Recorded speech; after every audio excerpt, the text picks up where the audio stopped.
Martirio de San Policarpo de Esmirna en el año 155 después de Cristo.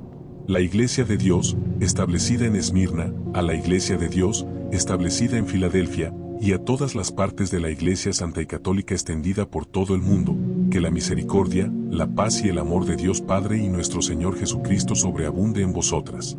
Os escribimos relatándoos el martirio de nuestros hermanos, y, en especial, del bienaventurado Policarpo, quien, con el sello de su fe, puso fin a la persecución de nuestros enemigos. Todo lo sucedido fue ya anunciado por el Señor en su Evangelio, en el cual se halla la regla de conducta que hemos de seguir. Según Él, por su permisión, fue entregado y clavado en la cruz para salvarnos. Quiso que le imitáramos, y Él fue el primero de entre los justos que se puso en manos de los malvados, mostrándonos de ese modo el camino que habíamos de seguir, y así, habiéndonos precedido Él, no creyéramos que era demasiado exigente en sus preceptos. Sufrió Él el primero lo que nos encargó a nosotros sufrir. Se hizo nuestro modelo, enseñándonos a morir, no solo por utilidad propia, sino también por la de nuestros hermanos. El martirio, a aquellos que le padecen, les acarrea la gloria celestial, la cual se consigue por el abandono de las riquezas, los honores e incluso los padres. ¿Acaso tendremos por demasiado el sacrificio que hacemos a tan piadoso Señor, cuando sabemos que sobrepuja con creces lo que Él hizo por sus siervos, a los que éstos pueden hacer por Él? Por tanto, os vamos a narrar los triunfos de todos nuestros mártires, tal como nos consta que tuvieron lugar, su gran amor para con Dios y su paciencia en soportar los tormentos. ¿Quién no se llenará de admiración al considerar cuán dulces les eran los azotes, gratas las llamas del eculio, amable la espada que los hería y suaves las brasas de las hogueras? Cuando corriendo la sangre por los costados, con las entrañas palpitantes a la vista, tan constantes estaban en su fe, que aunque el pueblo conmovido no podía contener las lágrimas ante tan horrendo espectáculo, ellos solo estaban serenos y tranquilos. Ni siquiera se les oía un gemido de dolor, y así como habían aceptado con alegría los tormentos, del mismo modo los toleraban con fortaleza. A todos los asistía el Señor en los tormentos, no solo con el recuerdo de la vida eterna, sino también templando la violencia de los dolores, para que no excediesen la resistencia de las almas. El Señor les hablaba interiormente y les confortaba, poniéndoles ante los ojos las coronas que les esperaban si eran constantes, he ahí el desprecio que hacían de los jueces y su gloriosa paciencia. Deseaban salir de las tinieblas de este mundo para ir a gozar de las claras moradas celestiales, contraponían la verdad a la mentira, lo terreno a lo celestial, lo eterno a lo caduco. Por una hora de sufrimientos les esperaban goces eternos. El demonio probó contra ellos todas sus artes, pero la gracia de Cristo les asistió como un abogado fiel. También Germánico, con su valor, infundía ánimos a los demás. Habiendo sido expuestos a las fieras, el procónsul, movido de compasión, le exhortaba a que tuviese piedad al menos de su tierna edad, si le parecía que los demás bienes no merecían ser tenidos en consideración. Pero él hacía poco caso de la compasión que parecía tener por él su enemigo y no quiso aceptar el perdón que le ofrecía el juez injusto. Muy al contrario, él mismo azuzaba a la fiera que se había lanzado contra él, deseoso de salir de este mundo de pecado. Viendo esto el populacho, quedó sorprendido de ver un ánimo tan varonil en los cristianos. Luego todos gritaron, que se castigue a los impíos y se busque a Policarpo. En esto, un cristiano, llamado Quinto, natural de Frigia, y que acababa de llegar a Esmirna, él mismo se presentó al sanguinario juez para sufrir el martirio. Pero la flaqueza fue mayor que el buen deseo. Al ver venir hacia sí las fieras, temió y cambió de propósito, volviéndose de la parte del demonio, aceptando aquello contra lo que iba a luchar. El procónsul, con sus promesas, logró de él que sacrificara. En vista de esto, creemos que no son de alabar aquellos hermanos que se presentan voluntarios a los suplicios, sino más bien aquellos que habiéndose ocultado al ser descubiertos, son constantes en los tormentos. Así nos lo aconseja el Evangelio, y la experiencia lo demuestra, porque este que se presentó, cedió, mientras Policarpo, que fue prendido, triunfó. Habiéndose enterado Policarpo, hombre de gran prudencia y consejo, que se le buscaba para el martirio, se ocultó. No es que huyera por cobarde, sino más bien dilataba el tiempo del martirio. Recorrió varias ciudades, y como los fieles le dijesen que se diese más prisa, y se ocultase prontamente, él no se preocupaba, como si temiera alejarse del lugar del martirio. Al fin se consiguió que se escondiese en una granja. Allí, noche y día, estuvo pidiendo al Señor le diera valor para sufrir la última pena. 3 días antes de ser prendido le fue revelado su martirio. Parecióle que la almohada sobre la que dormía estaba rodeada de llamas. Al despertarse el santo anciano dijo a los que con él estaban que había de ser quemado vivo. Cambió de retiro para estar más oculto, mas apenas llegó al nuevo refugio llegaron también sus perseguidores. Estos buscaron largo rato y no hallándole cogieron a 2 muchachos y los azotaron hasta que uno de ellos descubrió el lugar en que se hallaba oculto Policarpo. No podía ya ocultarse aquel a quien esperaba el martirio. El jefe de policía de Esmirna, Herodes, tenía gran deseo de presentarle en el anfiteatro, para que fuese imitador de Cristo en la pasión. Además, ordenó que a los traidores se les recompensara como a Judas. Armado, pues un pelotón de soldados de a caballo, salieron un viernes antes de cenar en busca de Policarpo, con uno de los muchachos a la cabeza no como para prender a un discípulo de Cristo, sino como si se tratara de algún famoso ladrón. Encontráronle de noche oculto en una casa. Hubiera podido huir al campo, pero cansado como estaba, prefirió presentarse él mismo a esconderse de nuevo, porque decía: hágase la voluntad de Dios, cuando Él lo quiso me escondí, y ahora que Él lo dispone, lo deseo yo también. Viendo, pues, a los soldados, bajó a donde ellos estaban y les habló cuanto su debilidad se lo permitió y el espíritu de la gracia sobrenatural le inspiró. Admiraban los soldados ver en él, a sus años, tanta agilidad y de que en tan buen estado de salud le hubieran encontrado tan pronto. Enseguida mandó que les prepararan la mesa, cumpliendo así el precepto divino, que encarga proveer de las cosas necesarias para la vida aún a los enemigos. Luego les pidió permiso para hacer oración y cumplir sus obligaciones para con Dios. Concedido el permiso, oró por espacio de 2 horas de pie, admirando su fervor a los circunstantes y hasta a los mismos soldados.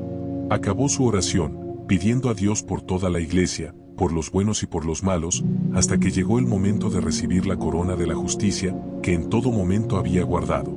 Al entrar en el anfiteatro se oyó una voz del cielo que decía: sé fuerte, Policarpo.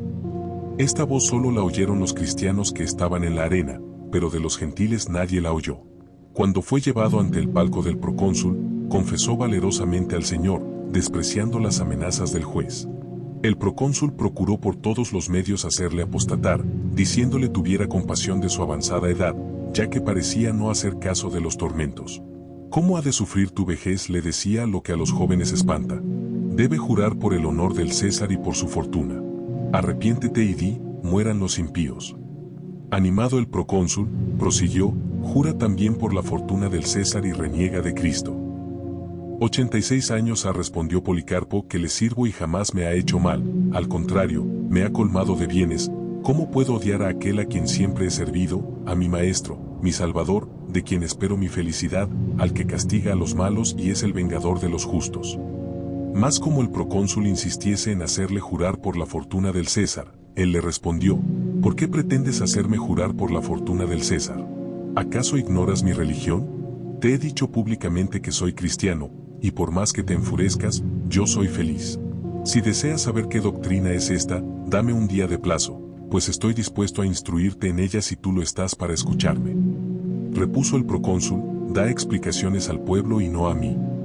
Respondióle Policarpo: a vuestra autoridad es a quien debemos obedecer, mientras no nos mandéis cosas injustas y contra nuestras conciencias.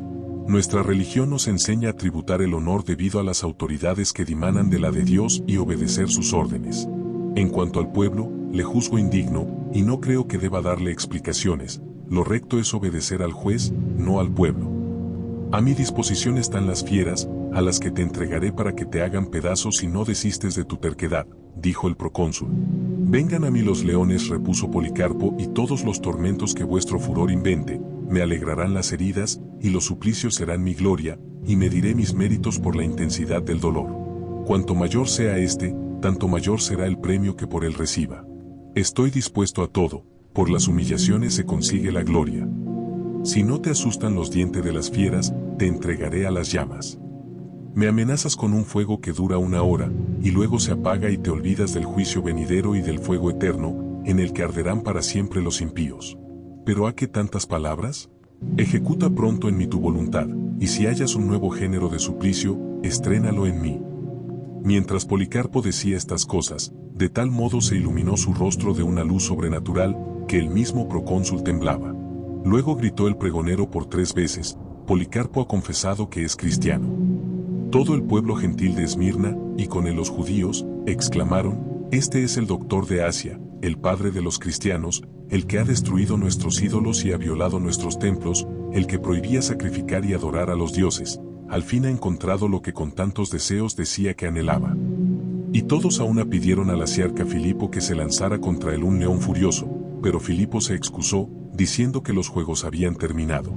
Entonces pidieron a voces que Policarpo fuera quemado vivo. Así se iba a cumplir lo que él había anunciado, y dando gracias al Señor, se volvió a los suyos y les dijo: recordad ahora, hermanos, la verdad de mi sueño.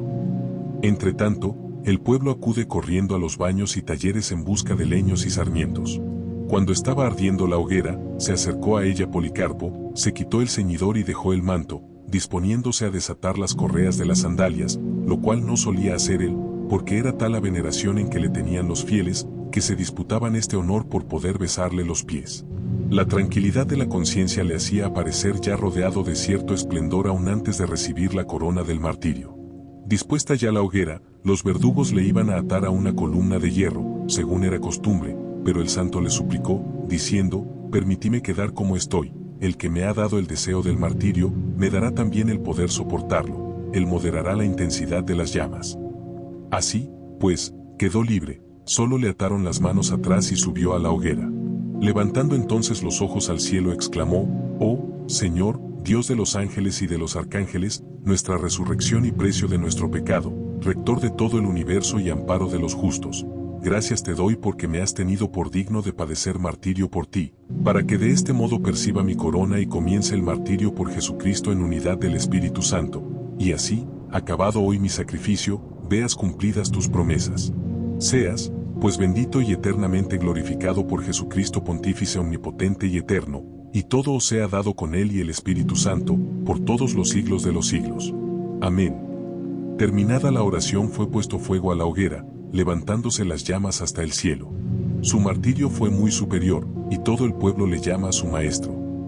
Todos deseamos ser sus discípulos, como él lo era de Jesucristo, que venció la persecución de un juez injusto y alcanzó la corona incorruptible, dando fin a nuestros pecados. Unámonos a los NY a todos los justos y bendigamos únicamente a Dios Padre Todopoderoso. Bendigamos a Jesucristo nuestro Señor, Salvador de nuestras almas, dueño de nuestros cuerpos y pastor de la Iglesia Universal.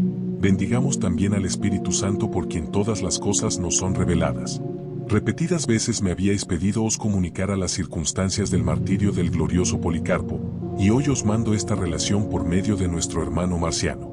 Cuando vosotros os hayáis enterado, comunicadlo a las otras iglesias, a fin de que el Señor sea bendito en todas partes, y todos acaten la elección que su gracia se digna hacer de los escogidos.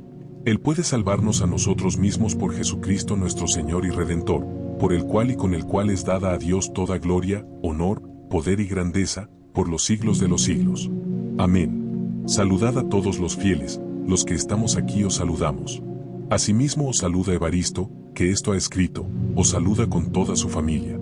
El martirio de Policarpo tuvo lugar el 25 de abril, el día del gran sábado, a las 2 de la tarde. Fue preso por Herodes, siendo pontífice o asiarca Filipo de Trates, y procónsul Estacio Cuadrato. Gracias sean dadas a Jesucristo nuestro Señor, a quien se debe gloria, honor, grandeza y trono eterno de generación en generación. Amén. Este ejemplar le ha copiado Gallo de los ejemplares de Ireneo, discípulo de Policarpo. Yo, Sócrates, lo copié del ejemplar de Gallo. Yo, Pionio, he confrontado los originales y lo transcribo por revelación del glorioso Policarpo, como lo dije en la reunión de los que vivían cuando el santo trabajaba con los escogidos. Nuestro Señor Jesucristo me reciba en el reino de los cielos, con el Padre, el Hijo y el Espíritu Santo por los siglos de los siglos. Amén.